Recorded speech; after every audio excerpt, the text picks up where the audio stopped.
আসসালামু আলাইকুম। আমি মোহাম্মদ জাকির হাসান, সিজন গ্লোবালের জাপানি ল্যাঙ্গুয়েজ টিচার।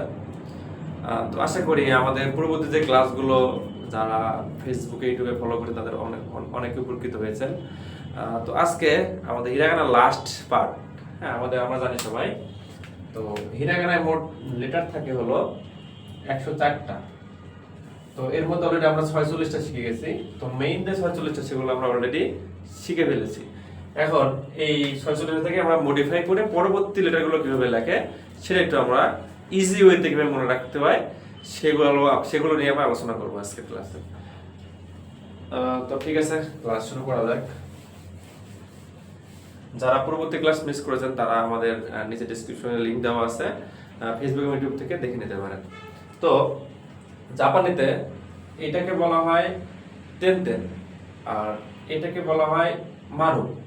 ঠিক আছে, তো এই তেনতেন আর মারু এখন আমাদের মানে পরবর্তী যে লেটার গুলো আছে সেগুলো লেখার জন্য মোস্ট ইম্পর্টেন্ট। ঠিক আছে, তাহলে এটাকে বলা হয় তেনতেন আর এটাকে বলা হয় মারু। তো এই মারুটা শুধুমাত্র একটা 5 লেটারের উপর ইউজ করা হয়, আর এই তেনতেন বাদ বাকি সব লেটারের উপর ইউজ করা হয়। তো আমরা কিভাবে লেখে পরবর্তী লেটারগুলো সেগুলো আমরা সহজ হইতে সেগুলো আমরা লিখি। সো প্রথমে সূত্রটা লিখে নিই। আমরা যেমন প্রথম সূত্র দিয়েছিলাম আকাশ তানা মাইয়ারা, এগুলো দিয়ে এই সূত্রটা দিয়ে আমরা 46টা লিখতে পারবো। বাট পরবর্তী লেটার লিখতে আমরা যে 25টা লেটার পরবর্তী 25টা লেটার লিখবো আমরা, এটার সূত্র হলো গা যা দা বা পা। হ্যাঁ, সবাই একটু লিখে নেই। গা যা দা বা পা, এই সূত্র দিয়ে আমরা পরবর্তী 25টা লেটার লিখবো। দেখেন, শুরু করা যাক প্রথমে। তো ইজি ওয়ে সেটা হলো আমরা যে পূর্ববর্তী 46 লেটার শিখছি সেই 46 লেটার আমরা কি করব, জাস্ট মডিফাই করব। হ্যাঁ, তো প্রথমে আমরা শিখছিলাম আ ইউ এ ও। এটা আসলে হলো ভাওয়েল, এটা তো কোনো উচ্চারণ হয় না। তো মানে এর উপর তেন দিলে কোনো উচ্চারণ হয় না। এর পরবর্তী যে লেটারটা আছে সেটা হলো কা কি কু কে কো। তো এই 5টা লেটারের উপরে যদি আমরা এই যে তেনটা দিই, আমরা যেটা কিছুক্ষণ আগে শিখলাম তেন আর মারু। সো মারুর লাস্ট যে 5টা বর্ণ হবে সেই 5টা বর্ণ শুধুমাত্র মারু ইউজ করা হবে, আর সবগুলোতে কি হবে, তেন ইউজ করা হবে। সো আর অবশ্যই আমাদের খেয়াল রাখতে হবে যেটা ম্যান্ডেটরি, যেমন কার উপরে দাগটা ম্যান্ডেটরি। তো এই দাগটা থেকে এই তেনটা দাগটা কি হয়, ছোট হয়। হ্যাঁ, দাগটা ছোট হয়। তারপরে কিরুপুতেন দেব, কুরুপুতেন দেব, কেরুপুতেন দেব, গরুপুতেন দেব। তাহলে উচ্চারণটা হবে হলো কি গা গি গু গে গো। উচ্চারণ কি গা গি গু গে গো। ওকে, এর পরবর্তী লেটার আছে হলো আকাশ। আকাশের পরে কি সা শি সু সে সো। তো এর উপরে যদি আমরা তেন দেই তাহলে হয়ে যাবে হলো জা জি জু জে জো। ওকে, তারপরে কি আছে, তা লাইনটা আছে তা তা জি সো পে তো। সো তার উপর যদি আমরা তেন দেই তাহলে হয়ে যাবে দা দা জি জু দে। তো আমরা মনে রাখতে বলছিলাম সবাইকে যে কিছু জিনিস একটু ভিন্ন থাকে। যেমন তারপর হরকত ছিল হলো তি, তারপর হরকত ছিল তু, কিন্তু তি না হয়ে হয়েছে কি তা সি, তু না হয়েছিল সু। সো যেহেতু উচ্চারণের প্রথম থেকে তারা একটু ভিন্ন, সো তারা যে জায়গায় যাবে সব জায়গায় তাদের উচ্চারণ কি হবে, ভিন্ন হবে। তো দেখেন হরকত ছিল হলো উচ্চারণ হরকত ছিল হলো দা দি দু। তো এটা না হয়ে উচ্চারণ হয়েছে কি দা জি জু। ওকে, তো যে জায়গায় এটা ব্যতিক্রম থাকবে সে জায়গায় তারা যেখানে যাবে সেখানে তারা কি হবে, ব্যতিক্রম হবে। সো আমাদের উচ্চারণ একটু ভিন্নতা আসবে, সেটা হলো দা জি জু। দা জি জু পরেগুলো ধাতু কি তে তো আছে, তে তো তার উপর তাহলে কি হবে দে দো। কিন্তু পরেগুলো ব্যতিক্রম না, এজন্য তাদের কোনো ব্যতিক্রম আসবে না। আশা করি সবাই বুঝতে পারছেন। তো তাহলে উচ্চারণ হবে কি দা জি জু দে দো। উপরটা কি জা জি জু জে জো। ওকে, সো এখন আকাশ তানহা সূত্র অনুযায়ী না হওয়ার কথা ছিল, কিন্তু না না হয়ে এখানে হবে হা। এটা আমাদের মনে রাখতে হবে যে এখানে হরকত ছিল না নি নু নে নো, এখানে না হয়ে আমাদের সূত্র মোতাবেক একটু ওটা হাই মানে স্কিপ করে যেতে হবে। ওটা স্কিপ করে পরের লাইনটা হলো হা। হ্যাঁ, হা হি ফ ফু হে হো, জাস্ট এরপর আমরা কি তেন তেন দিব, এরপর আমরা তেন তেন দিব, তাহলে হয়ে যাবে হলো এই যে বা, হ্যাঁ বা বি বু, বা বি বু বে বু। ওকে, তো এখন তো আমরা এখন বা বি বু বে বু, তো অনেকের মনে প্রশ্ন থাকতে পারে যে যেহেতু আগের উচ্চারণগুলো কি ছিল একটু ব্যতিক্রম ছিল, পরবর্তীতে তেন তেন তারপরে তার উচ্চারণগুলো কি ব্যতিক্রম হয়ে গেছে, বাট এখানে একটা খেয়াল করে দেখেন উচ্চারণ কি ছিল, হা হি হু হবে ছিল, সেখানে হা হি হু না হয়ে হা হি ফু হয়েছে। তো এখানে যেহেতু আমাদের উচ্চারণ ব্যতিক্রম, কিন্তু জাপানের রুলস অনুযায়ী এখানে তাদের তেন তেন দিলে কোনো উচ্চারণ ব্যতিক্রম হবে না। ওকে, বা বি বু এটাই হবে, বা বি বু বে বু এটাই হবে। তো এখন লাস্ট যেটা সেটা হলো মারোটা। মারোটা যেখানে আমরা ইউজ করব সেটা দেখেন, মারোটা ইউজ করব জাস্ট হার উপরে যদি আমরা তেন তেন দিয়ে দেই, তাহলে হয়ে যাবে পা পি পু পে পো। ওকে, এটা হলো পা লাইন, ঠিক আছে, পা পি পু পে পো। ওকে, আশা করি সবাই বুঝতে পারছেন। তাহলে আমরা এটা হলো প্রথমে আমরা কি শিখলাম, প্রথমে হলো গা লাইন, কা কি কু কে কুর উপর তেন তেন দিলে হয়ে যাবে গা গি গু গে গো, সা শি সু সে সোর উপর তেন তেন দিলে হয়ে যাবে সা জি জু জে সো, দার উপর তেন তেন দিলে হয়ে যাবে দা জি জু দে দো। বলছিলাম এটা ব্যতিক্রম উচ্চারণ ছিল, এজন্য উচ্চারণ কি হয়েছে ব্যতিক্রম।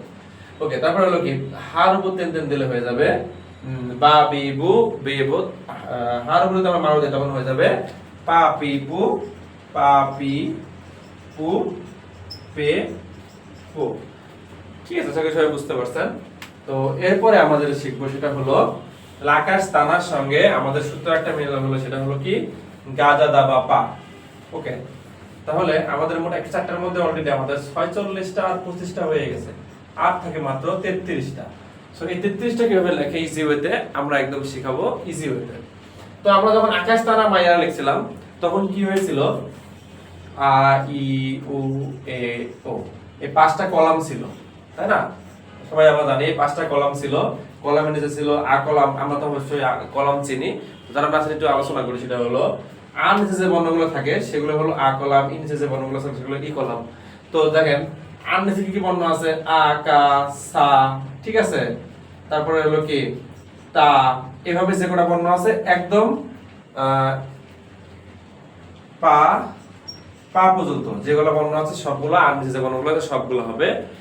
ই নিচে যে বর্ণগুলো কি আছে, কি সি সি নি, একদম কি পর্যন্ত আমরা শিখলাম আজকে পি পর্যন্ত যে বর্ণগুলো আছে সব বর্ণগুলা, এটাকে বলা হয় হলো আর নিচে যে বর্ণগুলো সেগুলোকে আ কলাম বলা হয়, ই নিচে যে বর্ণগুলো আছে সেগুলোকে ই কলামের বর্ণ বলা হয়। তারপরে উ কলামের যেগুলো আছে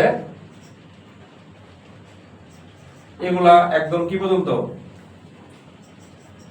উ পর্যন্ত। ওকে, এগুলোকে বলা হয় উ কলাম। তো এ কলামের যে বর্ণগুলো আছে সেগুলো এ কলামের বর্ণ, ও নিচে যে বর্ণগুলো আছে সেগুলো হলো ও কলামের বর্ণ। তো আমাদের এখন লেটারগুলো লিখতে হলে আমাদের শুধুমাত্র ই কলামের যে বর্ণগুলো আছে সেই বর্ণগুলো নিয়ে লিখলেই এনাফ। ওকে, তাহলে আমরা একটু ই কলামের নিচে কি কি বর্ণ আছে সেগুলো আমরা একটু দেখি। তো এটা মনে রাখার সূত্রটা হলো 33টা বর্ণ মনে রাখার সূত্রটা হলো পর্যায়ক্রমে, সেটা হলো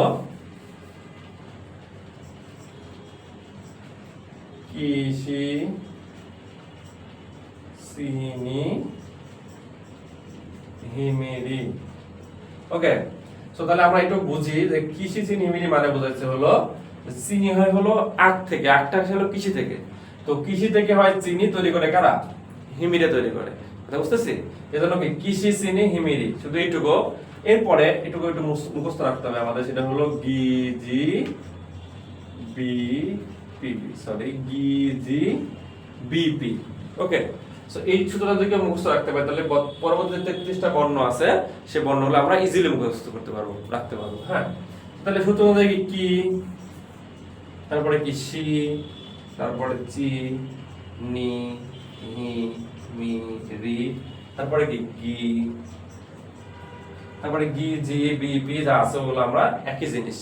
ওকে, তারপর একটু দেখাই দেই G G B P. Okay, so এখন কির সঙ্গে যখন আমরা ওই যে আমরা ইয়া ইউ শিখছিলাম, ইয়া ইউ ইউ শিখছিলাম একটা স্পেস পর পর, হ্যাঁ, মার পরে যে বর্ণগুলো ইয়া ইউ ইউ যেগুলো আমরা শিখছিলাম, তো সেই লেটারগুলো জাস্ট এখানে আমরা একসঙ্গে করে দেবো। তো অবশ্যই মনে রাখবো যে ম্যান্ডেটরি লেটার তার নিচে এটা ছোট করে হবে। ওকে, এর উচ্চারণ হবে কিয়া, আবার এই কি দিয়ে উচ্চারণ হবে কি আর ইও, কিয়া কিউ, কি আর ইও দিলে হয়ে যাবে হলো কিও, কিয়া কিউ কিও। কির সঙ্গে ইয়া দিলে হবে কিয়া, কির সঙ্গে ইউ দিলে হবে কি কিউ, আর কির সঙ্গে ইও দিলে হবে কিও, কিয়া কিউ কিও। উচ্চারণ হবে কিয়া কিউ কিও। সো বলছিলাম যে এদের ব্যতিক্রম,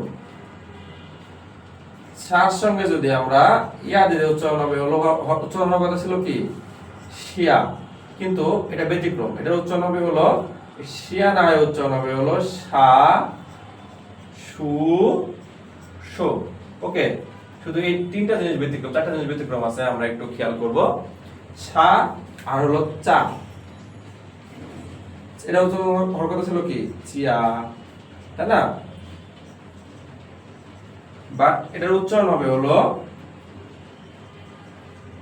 চাচু চো। ঠিক আছে, এটা ব্যতিক্রম, তো এটা মনে রাখবেন সবাই। প্রথমটা উচ্চারণ কি ছিল কিয়া কিয়া কিউ কিও, তারপর উচ্চারণ হলো সা সু শো চা চু চো। তারপর এগুলো সব সেম থাকবে, নিয়া নিউ, নিয়া নিউ নিউ। অবশ্যই আমাদের খেয়াল রাখতে হবে যেন এই বর্ণটা থেকে, হ্যাঁ সরি, এই বর্ণটা থেকে এই বর্ণটা যেন কখনো সমান সমান না হয়। অবশ্যই এরকম কেউ যেন কখনো লিখবো না, সবগুলো কি থাকবে এরকম থাকবে, পায়ের নিচে থাকবে একদম ছোট করে, জাস্ট বোঝা গেলেই হবে। ওকে, সো পরেগুলো সব সেম থাকবে, নিয়া নিউ নিও, তারপরে হিয়া হিউ হিও, হ্যাঁ মিয়া মিউ মিও। ঠিক আছে, মিয়া দে ইয়া দিয়ে দেবো, মিয়া দে ইউ দিয়ে দেবো, মিয়া দে ইউ দিয়ে দেবো, মিয়া মিউ মিও হয়ে যাবে। তারপরে কি রিয়া রিউ রিও, গিয়া গিউ গিও। এই যে তারপরে হলো যা, এই লাইনটা মনে রাখতে হবে আমাদের। হ্যাঁ, সো এটা কি হবে, যার সঙ্গে যদি আমরা ইয়া দিয়ে দেই তাহলে হয়ে যাবে, আমার কাছে ছিল জিয়া জিউ জিও এরকম আমার ছিল, কিন্তু না হয়ে উচ্চারণ হবে হলো যা জাজু জাজু জো।